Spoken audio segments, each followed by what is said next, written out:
Uber has just released some numbers and data, jaw-dropping data, in fact, in a new safety report. The company revealing itself publicly for the first time the number of sexual assaults reported during its rides in the United States. And John is here with those details. Good morning, John. Good morning, Heather. Yeah, these are sobering numbers, but we have to keep in mind these are numbers from the company itself, a company badly in need of some good PR. And so as a result, they are putting out these numbers in the spirit of transparency.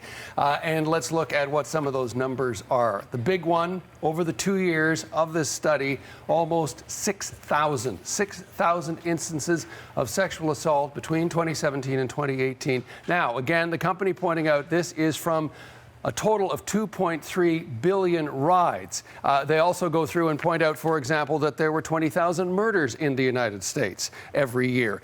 So effectively what they're trying to do is to contextualize those numbers. But this is a situation where there have been obviously complaints and there have been concerns for a long time around this company. They point out, for example, one of the figures they use is to compare it to the New York transit system. And they say, you know, during that same period, there were 1,000 complaints on the New York transit system, according to police. What they don't say, though, is the total number of rides, and there were many more rides on the U.S. transit system than there were on Uber. So take that as you will. Another thing they do in terms of these numbers that they put out, that 6,000, they break it down in terms of various types of sexual assault, something that might not be appreciated by those who would argue quite simply that assault is assault of any kind, especially if it involves anything sexual. The reaction has been quick to come in. Let's look at some of that coming in from. This is a lawyer who actually is acting on behalf of not only Uber passengers who have complained, but also Lyft as well. We're expecting numbers from Lyft later this year. One of the problems of both these companies is that they have hidden and tried to conceal the number of sexual assaults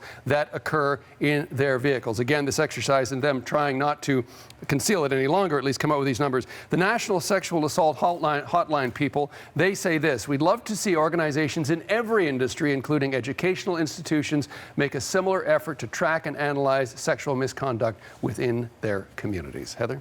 So, John, this is a company, I mean, you could use the word beleaguered in this. This is a company that has had a series of controversies, and obviously they continue.